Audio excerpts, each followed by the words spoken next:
नमस्कार, स्वागत, अभिनंदन आप सभी लोगों का। स्वागत है आपका पहाड़ी डेरा चैनल पे। और इस समय से हम लोग सोच रहे हैं कि एक नई सीरीज शुरू की जाए। जो लोग पहाड़ों में बहुत बढ़िया काम कर रहे हैं और जो लोग खास तौर पर रिवर्स माइग्रेशन के लिए बहुत बढ़िया काम कर रहे हैं, चाहते हैं कि लोग इन पहाड़ों पे रुके रहें और रोजगार के नए नए अवसर ढूंढ रहे हैं, तो उसी सीरीज की आज हम शुरुआत कर रहे हैं।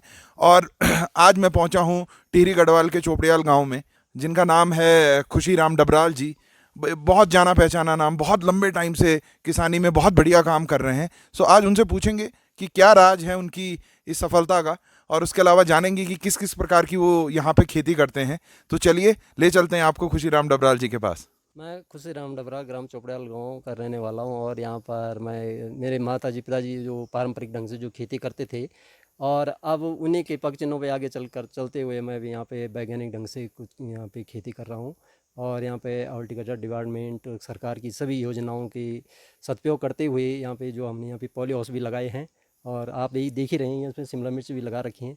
और इसको वैज्ञानिक ढंग से हम काम कर रहे हैं। इसमें मल्चिंग सीट बिछा के ड्रिप टपक सिंचाई के द्वारा इसमें सिंचाई करते हैं। और यहाँ पे पानी की बहुत दिक्कतें हैं। बरसात का पानी इकट्ठा करके हम मई जून जुलाई में मतलब दिक्कत होती है, तो तब हम नर्सरी निकालते हैं और उस मतलब उसके द्वारा सिंचाई करते हैं, और अच्छी इनकम यहाँ पे हम ले रहे हैं। जी। और जी हाँ, बहुत बढ़िया ढंग से और नई नई तकनीकों के साथ खुशीराम डबराल जी खेती कर रहे हैं। जितनी भी नई वैज्ञानिक तकनीकें हैं उनका प्रयोग करके। सो खुशीराम डबराल जी, आपसे एक और सवाल मेरा कि आपने क्यों सोचा कि किसानी में ही आगे आपको जाना चाहिए, जबकि ज़्यादातर यहाँ का जो भी युवा नीचे शहरों की तरफ रुख कर रहा है। इसमें यह है कि जैसे मैं अभी बताया कि यहाँ पे पानी की बड़ी दिक्कत होती है, और यहाँ पे पर्वतीय जो क्षेत्र हैं हमारे ढलान में होते हैं। और क्या होता है कि जहाँ का जो पानी होता है वो बह के नीचे चले जाता है, और पानी और जवानी जो दोनों नीचे चले गई बह के। तो हम सोच रहे हैं कि अगर सारे लोग ऐसे चले जाएंगे तो पहाड़ हमारे खाली हो जाएंगे। तो अगर किसी न किसी को तो कुछ करना ही पड़ेगा। परेशानियाँ तो बहुत आएंगी और आती रहेंगी, लेकिन उसका हमें बहुत लाभ भी मिल रहा है। और अन्य जो किसान हैं हमारे, जो जागरूक किसान हैं, कुछ छोटे किसान हैं, अभी लॉकडाउन के समय देखा ही होगा आप लोगों ने कि कितने ही बाहर गए थे, कितने परेशान होने के बाद अपने घर में आए। लेकिन तब से मैं भी देख रहा हूँ कि मतलब बहुत से फ़ोन कॉल मुझे आ रहे हैं, और पूछते हैं कि भाई क्या चीज़ करना है, कैसे करना है। तो मैं उनको भी बताता हूँ कैसे पॉली हाउस में काम करना है, ये चीज़ें लगाओ, जैसे शिमला मिर्च लगाओ, टमाटर लगाओ, इसको वैज्ञानिक ढंग से कैसे करते हैं, कौन सी दूरी मेंटेन करते हैं, कौन सी दवाई इसमें लगती है, कौन सी खाद में कौन से समय में लगाना। तो इस प्रकार से सभी मतलब हम अपने काश्तकारों को बताते रहते हैं। और इसी प्रकार यहाँ पे टमाटर का और शिमला मिर्च का और सीडलेस खीरा है, और अन्य सब्जियाँ भी मतलब हम यहाँ पे कर रहे हैं। तो यहाँ पे हमें मतलब काफ़ी अच्छा फ़ायदा इसमें मिल रहा है। लेकिन मार्केट की थोड़ा दिक्कत थी। और अभी यहाँ पे कुछ इसी साल से मतलब यहाँ पे जापानीज एक कंपनी भी आई है, कैसले कंपनी। ठीक है। वो भी यहाँ पे काम कर रही है। अब वो क्या कर रहे हैं कि वो उस पे ऐप होता है एक, वो ऐप को मतलब जैसे हमने शिमला मिर्च या टमाटर उसमें रखा और उसको चेक करते हैं, तो उसमें उस कितना खटास, कितना मिठास, कितनी क्वालिटी, और किस प्रकार से ये मतलब फ्रेश है। तो ये बहुत मतलब 2-3 बार मैं दे चुका हूँ दिल्ली में। ठीक। तो ये यहाँ पे हमें मतलब दुकान में आ जाते हैं चोपड़ियाल गाँव में, ठीक है। और अपना मतलब मेरा सामान लेके ओके। और मतलब कैश पेमेंट कर देते हैं ठीक। ऑनलाइन। ठीक। सो ये रही बात। और देखिए, बहुत सारी कंपनीज भी हैं, और ये एक सबसे बड़ा उदाहरण है उत्तराखंड के लिए कि कैसे आप किसानी में अपने लिए रोजगार तलाश सकते हैं। सो मैं खुशीराम जी, आपसे एक और चीज़ पूछना चाहूँगा कि आपने अपनी जो माता पिता जिस हिसाब से किसानी करते थे यहाँ पे, वही चीज़ें आपने आगे बढ़ाई हैं। इसके साथ साथ मैं ये भी पूछना चाहूँगा कि आगे आने वाली पीढ़ियों के लिए आप रोजगार के रूप में, रोजगार की तरह कैसे मानते हैं किसानी को। यह है कि अगर हमारा देख लो यहाँ पे जितनी भी ज़मीन पड़ी है, जहाँ मतलब पूरा उत्तराखंड खाली पड़ा हुआ है, तो मैं ये चाह रहा हूँ कि जितनी ज़मीन मेरे पास है, कम से कम 50-60 नाली जो भी है, 100 नाली के पास, मेरा एक भी मतलब कोना खाली नहीं है। कहीं सेब के पेड़ लगा रहे हैं, कहीं आड़ू के लगाए हैं, कहीं पुलम लगा रहे हैं, कहीं खुमानी लगा रहे हैं, कहीं अनार लगा रखे हैं। तो जो चीज़ें यहाँ पे नहीं भी हो रही वो भी मैं करवा रहा हूँ। जी। क्योंकि ये एक जुनून होता है आदमी के पास, जो भाई यह मैंने ये करना है, अगर ठान लिया तो करना है। बिल्कुल। अगर डर गए तो तब कुछ नहीं हो कुछ सकता। नहीं हो सकता। तो ये चीज़ें मतलब परेशानियाँ तो बहुत आ जाती हैं, लेकिन उसका मुकाबला करना हमारा काम है। और आगे अगर ये सभी लोग इस प्रकार करते रहेंगे तो मुझे लगता है कि ये सबसे अच्छा काम है ये। और बिल्कुल स्वस्थ, मतलब किसी के दबाव में कोई काम नहीं होता है, किसी के अधीन कोई काम नहीं होता है। और स्वच्छ सब्जियां, ऑर्गेनिक सब्जियां, हम अपने आप दूसरे को भी स्वस्थ रखेंगे और अपने आप भी स्वस्थ रहेंगे। दिल्ली जैसे बाज़ार में, बाहर के देशों में भी अब हमारी सब्जियां जानी शुरू हो गई हैं। तो मुझे लगता है कि आगे अगर ये काम हमारे जो नए किसान हैं, छोटे जागरूक किसान हैं, वो करेंगे तो मुझे मतलब बहुत खुशी होगी और बहुत फ़ायदे के नज़र आ रहे हैं आगे। ठीक है। उदाहरण के तौर पे अगर आपने कितना पैसा इस पे अभी लगाया, अगर पॉली हाउस की अगर हम कीमत छोड़ देते हैं, अगर इस फसल के लिए आपने कितना पैसा लगाया और आपको कितने की उम्मीद है जितना आपने अभी तक मतलब बेचा है, और कितने को आपका लगता है कि इसमें लाभ हो सकता है हमें? इसमें लगभग 4-5 हज़ार रुपए का हमारा ये खर्चा आया है, ठीक। पॉलीथीन और ये सब लगा के। ड्रिपिकेशन का तो अलग से है, बिल्कुल। ठीक वो है। तो उसी के पॉली हाउस के साथ है। ठीक लेकिन पन्नी और ये रस्सियाँ और पौधे और इसकी निराई गुड़ाई जो भी है, ठीक है। ये 4-5 हज़ार के आसपास इस पे लगा है। ठीक है। और इसमें मुझे लग रहा है कि मेरे ख्याल से इसमें अभी कैलकुलेट तो मैंने नहीं किया, हाँ, पर मोटा मोटा। लेकिन मोटा मोटा ये लग रहा है कि 35-40 हज़ार रुपये तो मैंने पिछले महीने तक निकाल दिया था, बहुत बढ़िया। और जो कैलकुलेट किया था। हाँ, ठीक है। और एक नाली का है ना ये। ठीक है। ठीक। तो इसमें अभी 8-10 हज़ार का अभी और निकलेगा। और हाँ निकलेगा। जी, हाँ जी। और टोटल मतलब आपने 35 40 40 हज़ार और 10 हज़ार और हम मान के चलें तो 50 हज़ार रुपए तक का अभी तक इसने निकाल दिया। निकाल दिया है। सो ये एक बहुत बड़ा उदाहरण है किसी के लिए भी, जो लोग भी खेती करना चाहते हैं और किसी को इस प्रकार के कोई गुर सीखने हैं कि कैसे आप शिमला मिर्च की खेती कर सकते हैं, कौन सा सीज़न है जिस टाइम पे आप कर सकते हैं, किस प्रकार से खेती होगी, किस हिसाब से आप लोग मार्केट में इसको बेच सकते हैं, उसके लिए आपके पास खुशीराम डबराल जी हैं।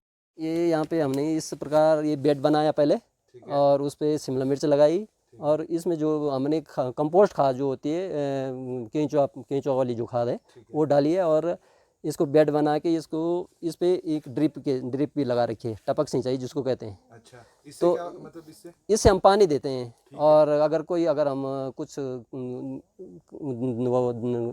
दवाइयाँ दे सकते हैं, इससे खाद दे सकते हैं, जैसे ऑर्गेनिक जो खादें हैं हमारी, तो इससे पानी में मिला के टंकी में दे सकते हैं। और जैसे हमारा गौमूत्र का भी है बना रखा है, उसको इससे भी दे सकते हैं। ठीक है। तो उसके क्या हो, जड़ में मतलब चले जाता है। और 24 घंटे इसमें नमी, हल्की सी नमी होनी चाहिए, ज़्यादा नमी भी नहीं होनी चाहिए, नहीं तो इसमें बीमारियां ज़्यादा आती हैं शिमला मिर्च में। और टमाटर और शिमला मिर्च में यही है। और इसमें कोई मतलब पेस्टिसाइड वगैरह यूज? ना ना ना, इसमें कोई ज़रूरत नहीं है फ़िलहाल। और अभी हम ये कर रहे हैं इस पे। और ये फिर उसके बाद क्या होता है कि जैसे मई जून जुलाई में हमने पानी दिया, तो पानी क्या होता है, जैसे हमने ये पानी की बूंद जड़ पे आ गई, तो उतने ही एरिया वो लेगा जितना पौधा है। और फिर प्लास्टिक मल्चिंग से उसे ढक लेते हैं। फिर वाष्पोत्सर्जन जो क्रिया होती है, उससे क्या होता है कि एक तो घास भी इसमें नहीं उगती, और वो पानी अप डाउन होता रहता है, तो इसमें नमी बनी रहती है। इससे कम से कम 70% पानी हमारा बचता है। इसके अलावा एक और जो बढ़िया चीज़ है यहाँ पे वो ये है कि आपको ये देखने को मिलेगा कि कैसे आप जितनी भी आपके पास लिमिटेड ज़मीन है, क्योंकि पहाड़ों में बहुत ज़्यादा ज़मीन तो है नहीं, जितनी भी सीढ़ी नुमा खेत हैं उसमें आप कितना ज़्यादा यूटिलाइज़ कर सकते हैं। क्योंकि आप अभी मेरे पीछे देखेंगे, अभी हार्वेस्टिंग हो रही है शिमला मिर्च की। और इसके साथ साथ आप अगर मैं निवेदन करूंगा अपने कैमरामैन से कि उस तरफ दिखाएं, तो ये जो पॉली हाउस के साथ साथ आप देख रहे होंगे, ये स्वीट कॉर्न लगे हुए हैं, और इनको भी हार्वेस्ट होने में थोड़ा सा टाइम है। सो एक ये चीज़ है। इसके अलावा इन्होंने पूरी बढ़िया ढंग से इसका यूटिलाइज़ किया हुआ है ज़मीन का। आप देख सकते हैं कितनी बढ़िया क्रॉप है। और ये अभी आप थैला देख सकते हैं जिसमें ये शिमला मिर्च जा रही है, ये मंडी में जाने के लिए एकदम तैयार हैं। और सबसे ख़ास बात ये है इसकी कि ये एकदम ऑर्गेनिक है, कोई पेस्टिसाइड नहीं, कोई भी किसी प्रकार की वैसी खाद नहीं, बिल्कुल ऑर्गेनिक वर्मी कंपोस्ट से बनी हुई खाद है ये। सो ये सबसे बढ़िया चीज़ है यहाँ पे। और अब हम हैं एक और पॉली हाउस के अंदर, और इसमें आप देख सकते हैं कि टमाटर लगे हुए हैं बहुत ही बढ़िया। और इनमें से भी अगर नीचे की तरफ आप देखेंगे तो कुछ कुछ टमाटर पके हुए हैं जो मार्केट में जाने के लिए तैयार हैं। इसके बारे में भी खुशीराम डबराल जी से पूछेंगे कि इसकी खेती हम किस प्रकार से कर सकते हैं। डबराल जी, टमाटर का क्या लगता है आपको, कितना स्कोप है? पॉली हाउस में बढ़िया होता है या बाहर ज़्यादा बढ़िया होता है? ये मतलब ये पॉली हाउस के अंदर फरवरी महीने में हमने ये नर्सरी निकाली थी। ठीक है। और मार्च में हमने इसको ट्रांसप्लांट किया था इस पॉली हाउस में। ठीक है। तो ये एक पॉली हाउस के लिए अलग सी वैरायटियाँ होती हैं। ये हिमसोना है, टमाटर की हिमसोना जो वैरायटी है, ठीक है। ये इसमें ये होता है कि इसका ना पौधा चलता रहता, और ये फ्लोरिंग स्टेज मतलब लेता रहता है। अच्छा और ये जितना अगर मेहनत करेंगे उतना ये चलता रहता है। अच्छा। तो सपोज अगर हमने फरवरी में इसकी पौध लगाई थी, तो इसने देना कब से शुरू किया ये टमाटर? 60 दिन बाद, 60 दिन बाद 60 से 70 दिन के बीच ये मतलब पकना शुरू हो गया था। ठीक तो है। तब से ये निकल ही रहा है। और अच्छा। अभी लगभग 18 कुंटल टमाटर इससे मैंने निकाल चुके हैं, 18 कुंटल। बाप रे। पिछली बार 14 कुंटल निकाला था, इस साल कुछ डबल हो गया, मतलब कुछ ज़्यादा हो गया। ठीक है। और इसका क्या है कि अगर हम इसमें मेहनत करते हैं ठीक है। तो इसमें क्या हो, कटिंग प्रोनिंग होती है। अगर अभी दिखाएंगे आपको, ये पौधा है केवल केवल हमने मेन रूट को ही ले जाना है ऊपर, ठीक है। और उसके बाद ये पुरानी जो पत्तियाँ हैं वो हटानी है, ठीक है। इस प्रकार। तो इस प्रकार हमारे फल भी मोटे होंगे और पौधे को अनावश्यक खुराक नहीं देनी पड़ी। ये पत्ते जैसे हमने निकाल दिए ना, ठीक है। और ये फूल मतलब फल बन रहे हैं हमारे। हाँ, इस पे 2 शाखाएं, ये बीच वाले हमने हटा देनी है, ये वाला। ठीक। तो इसके ये वाला भी हटा देना, बस इसके लिए भोजन बनाने के इतना बहुत है। कितने की लागत लगी है इस पर्टिकुलर पॉली हाउस में? सिर्फ अगर खेती की बात करें इस बार टमाटर की, तो इसकी जो बीज से लेके सिंचाई से लेके जितनी लागत लगी है, और इसने कितने का अभी तक लाभ दिया है आपको, और कितना आप सोच रहे हैं कि आगे भी ये देने वाला है? इसमें लगभग 300 पौधे लगे हुए हैं, ठीक है। 300 पौधे टमाटर के लगे हुए हैं। और इसमें हमारा ज़्यादा खर्चा तो है नहीं, केवल 10 ग्राम टमाटर लाया था, ठीक है। 10 में से 300 पौधे ही लगे। और कितने का रहा होगा वो पैकेट? वो 750 रुपये का। ठीक है। जी। ठीक है। तो अगर उस हिसाब से बात करें तो कितना हमने पैसा लगाया और कितना ये पैसा हमें देने वाला है? इसमें हमारा कम से कम 18 कुंटल के करीब टमाटर निकल गए। और 18 कुंटल आप 20 रुपये से भी गुणा कर सकते हैं और 30 से भी कर सकते हैं, ठीक है। वो आप जहाँ भी लगा सकते हैं। ठीक है। ठीक है। और अभी उम्मीद है कि 5-6 कुंटल के करीब और निकलेगा इसमें।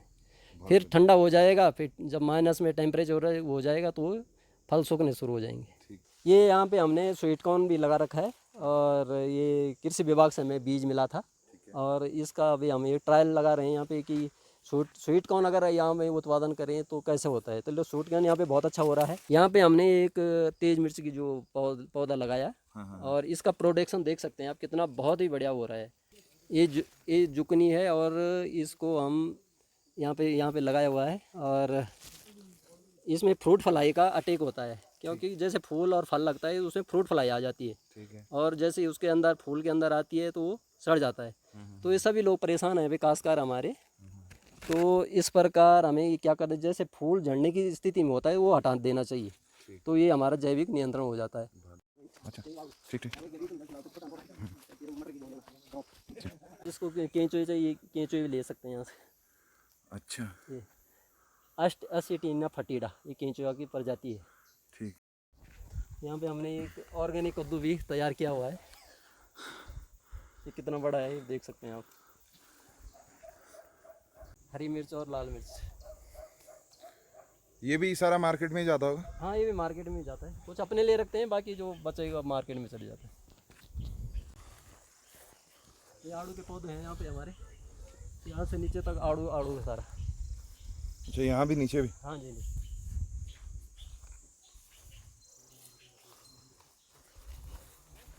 यहाँ पे आड़ू और खुबानी एक ही पौधे में हमने जोड़ रखा है। इसमें आड़ू पे उसकी खुबानी की ग्राफ्ट लगा के, अच्छा। और ये यहाँ पे पौधे बना सकते हैं इस प्रकार से भी हम। यहाँ पे हमने अनार का पौधा भी लगा रखा है। कहते हैं कि यहाँ पे अनार नहीं होता क्योंकि ठंडा इलाका है और अनार नहीं होता है, लेकिन हमने यहाँ पे इतना बड़ा अनार तैयार किया है। ये देख देवराज जी, युवाओं को आप कोई संदेश देना चाहेंगे? मैं तो यही कहूँगा कि आजकल के जो युवा मतलब पहाड़ छोड़ के बाहर जा रहे हैं, उनको कहता हूँ मैं कि यहाँ पे बहुत कुछ हो सकता है, और ये देवभूमि है, और यहाँ पे कोई दिक्कत ही नहीं है। यहाँ पे हम सोना उगा सकते हैं, लेकिन मेहनत करनी पड़ेगी। मेहनत तो हम बाहर के होटलों में जाके बर्तन मांजने पड़ते हैं, वहाँ भी हम मेहनत करनी पड़ती है, लेकिन यहाँ पे हमें किसी की कोई डांट वो नहीं है। या और यहाँ पे जितना भी हम काम करेंगे या अपने मन से करेंगे, स्वच्छ काम करेंगे, और मतलब बहुत ही अच्छा बेनिफिट हमें यहाँ पे मिलेगा। चाहे हम बागवानी के क्षेत्र में करें, चाहे पशुपालन के करें, चाहे खेती के करें, चाहे सब्जी उत्पादन करें, और जहाँ पर जिस प्रकार यहाँ पे हम काम कर रहे हैं, और यहाँ पे हमारे पहाड़ी डेरा चैनल की टीम यहाँ पे आई हुई है, और इनका भी मैं धन्यवाद करता हूँ। और इस चैनल को भी आप सब्सक्राइब करें। धन्यवाद।